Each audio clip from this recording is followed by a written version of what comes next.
the eschatological redemption is not simply the erasure of suffering, right? But is the taking of suffering up into a good that incorporates and transforms it, so that now our suffering, rather than being the marks of meaninglessness and destruction, have been suffused by life and transformed. I mean, that's the hope. Implausible though it is, that's the hope. So it seems to me that's what's going on when Ted and Marty say, you can only judge creation good from the far end, as it were. Okay? But then there's the question about the goodness of created things. And I think that's a different question. I think one can say what I just said, but also affirm that individual created things, individual forms of life, indeed ecosystems, indeed the entire universe, is good. That is, it's the bearer of intrinsic value, a value which is not simply its value to us as a means to the satisfaction of our needs, but it possesses a value to God that is not determined by us and our interests, not exhausted by our interests. And precisely the reason we worry about evil, precisely the reason there is a problem of evil, is because we recognize that created things have a value which is sacrificed when they're destroyed. Right? So that would be my attempt to work a reconciliation between the two of you, to say that both things can be said. We can both affirm the intrinsic, not merely instrumental, that's a point on which I challenge you a little bit in the paper, I left that out. Not merely instrumental value of creation, but it has an intrinsic value. Right? And yet we also say that we just can't make the global judgment about the entire enterprise now or ever. We can't. I mean, we have the hope that we participate in this, in the good that that constitutes the goal of creation from the get-go. Does that make sense? I don't know. That's an attempt.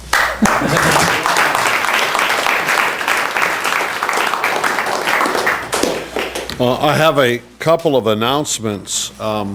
This particular session will go until 5 o'clock, and that's 20 minutes from now. And at that point, we are all invited to a reception, which is co-sponsored by Bob and Charlotte Russell and Antonio Ferre, whom you have met. And this is really going to be a very special reception. It will be held at the Jesuit School of Theology at Berkeley. And that's about a 2.5 block walk in this direction, and maybe Jesuits such as Alex and others can kind of lead the way down the sidewalk. And there will be tasty libations, etc., but also something quite special. Antonio has spent a number of years collecting Latin American art. Now, I have not seen this, but I'm really anxious to see this today. And so we'll be able to take a look at that art collection while we're finishing off our long, busy day in the right form. So immediately following here at 5 o'clock, make your way to the Jesuit School. If you can't find it, just tag along with somebody who can, and we've got Antonio, Bob, and Charlotte to thank for that. So that's the first announcement. The second is you know that tomorrow is going to be given over to remembering in a celebratory way the 25 years of the Center for Theology and Natural Sciences. And at 6 o'clock tomorrow evening, we're having a dinner. Many of you are planning on coming.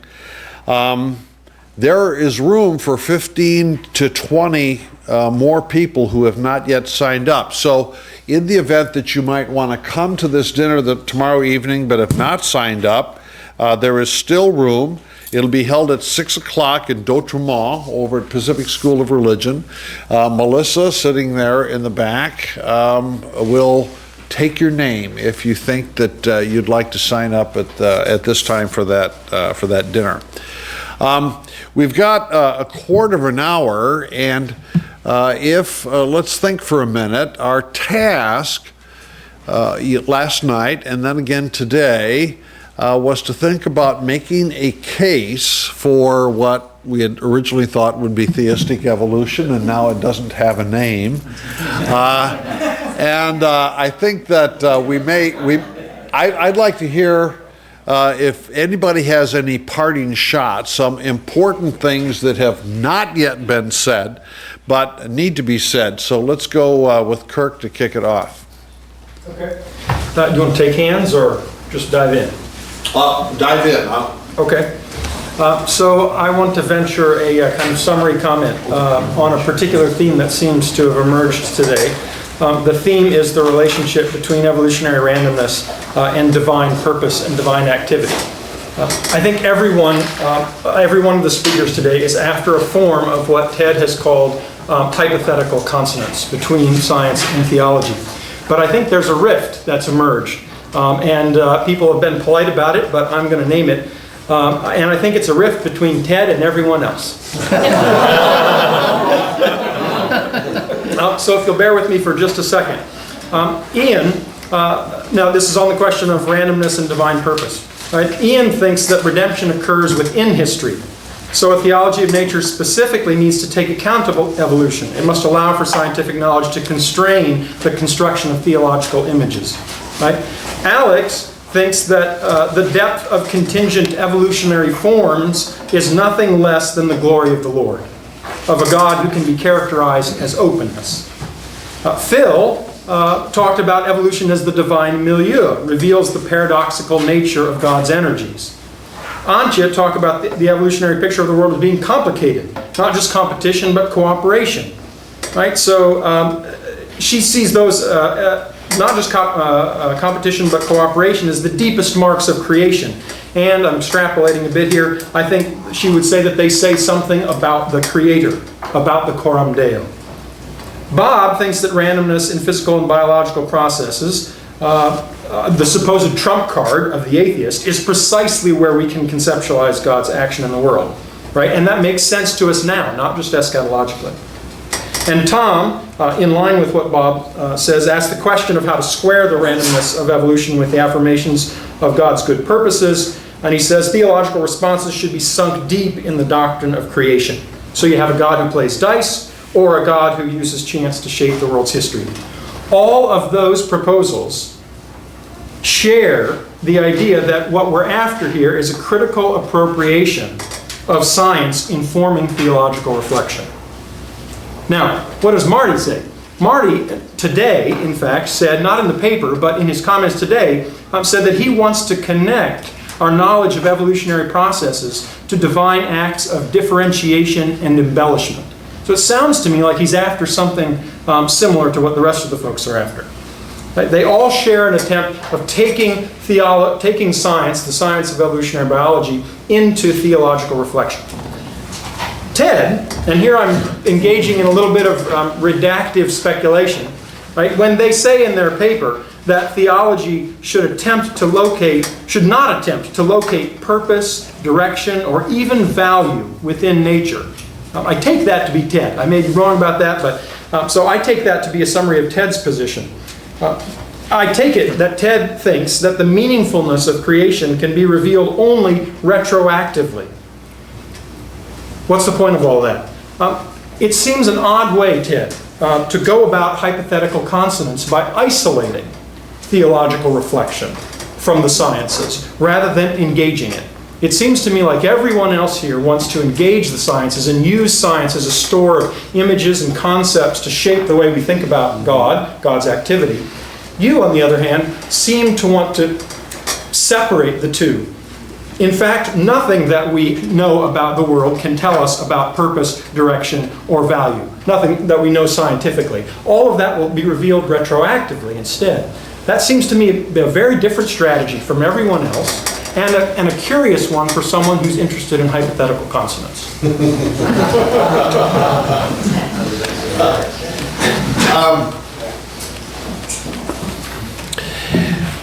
You rightly said earlier, and I think you attributed to all of us, but it certainly applies to Marty and myself, is that in pursuing what we were calling theistic evolution, it was really a theological scheme that would be informed by science and informed by what we would consider the best of science. So it was a theological task. It wasn't the pursuit of hypothetical consonants that has been motivating us, but rather it was to develop a theology of nature, our version of a theology of nature, to use Ian's phrase. And Marty, I think, spoke for both of us when we said the discipline of evolutionary biology has made a methodological choice to look for causal explanations that do not have long-range purpose, long-range teleology built into it. And what I think we want to do is simply accept biological evolutionary science as we get it, without asking them to change it. That's the science that we're going to deal with. And yet, being a Christian, we know that the world has purpose, in the sense that, I mean, God loves the world. God is passionately involved with the world. God has a future for the world, so that it's not without purpose. So the question is, where are you going to go for it? And within the parameters of a scientific research program, we're not going to demand that you find it there. Where's it going to come from?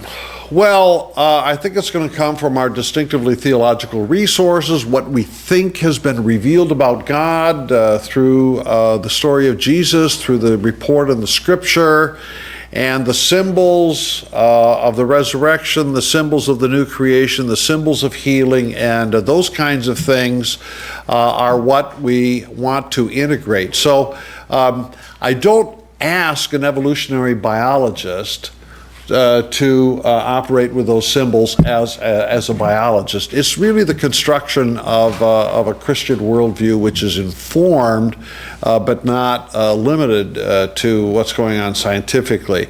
So I think my response to your question is that it has to do with what task we've elected to perform, and that's the one that we've elected to perform. And the level of difference between Ted and the others, I'm not sure whether that's a big difference or a small difference. Did I respond appropriately or no?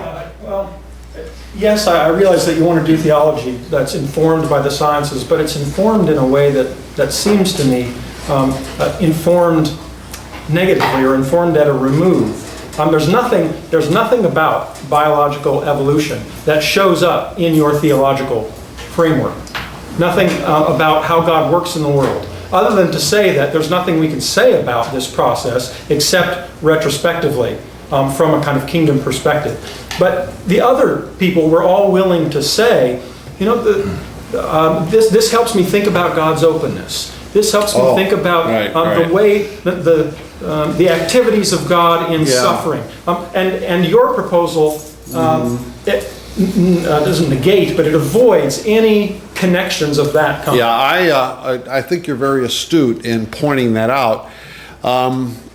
When we drew our spectrum, and we put what I would think would be a minimalist approach to theistic evolution, namely B.B. Warfield, who basically said, well, if they force it on us, we'll take it. To Teilhard on the other end, who has this, you know, grand, total integration, I guess I would put myself over on the minimalist side.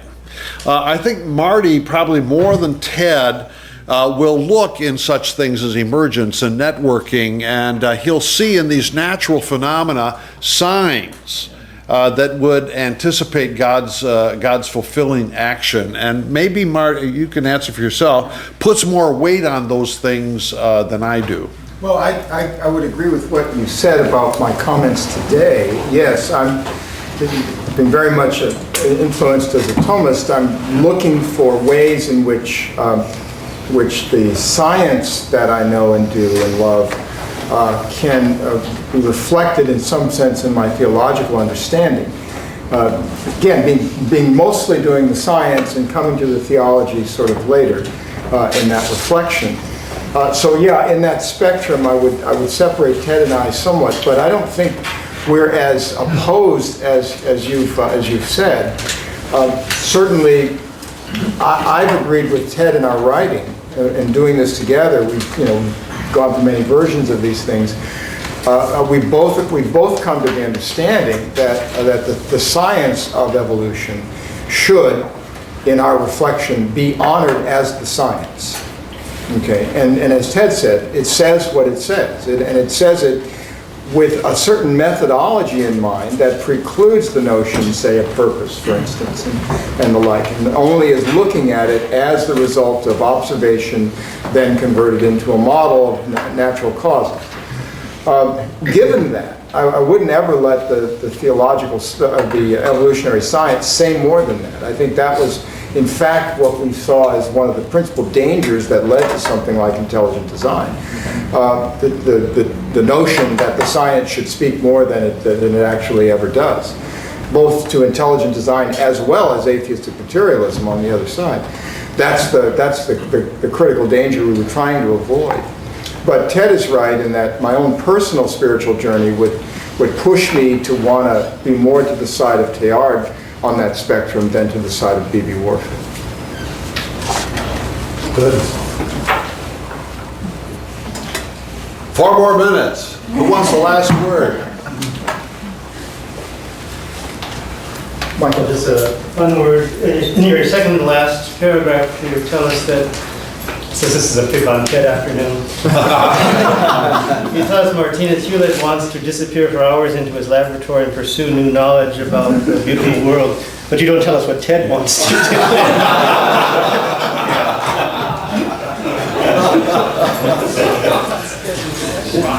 I have my own equivalent of the laboratory as my library, right?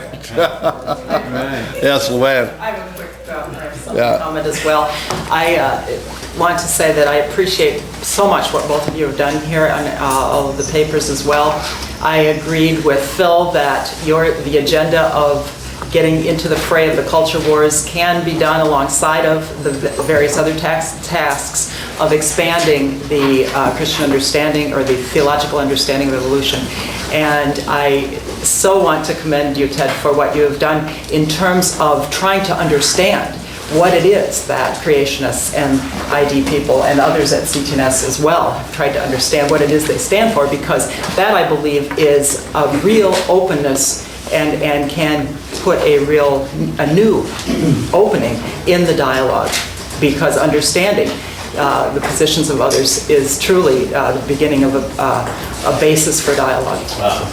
Thanks. Bob, why don't you have the last word? Remind us about tomorrow.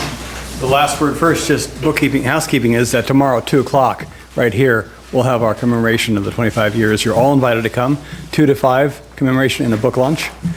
But I just invite us to thank Ted and Marty for being this year's fellows and for the splendid work they've done and in setting both a framework for our conversation today and in pointing towards the future for further research. Let's thank Ted and Marty.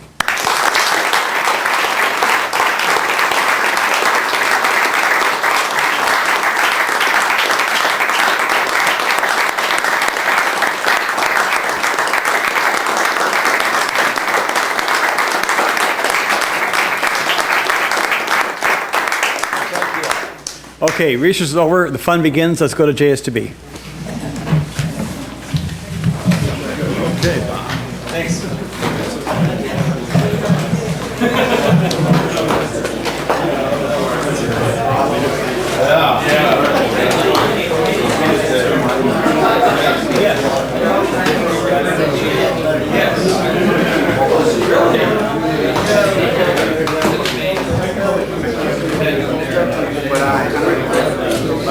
Oh my gosh, yeah.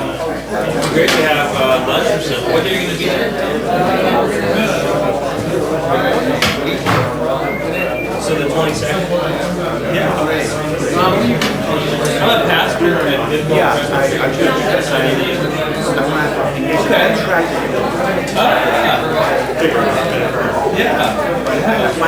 I saw your name right there.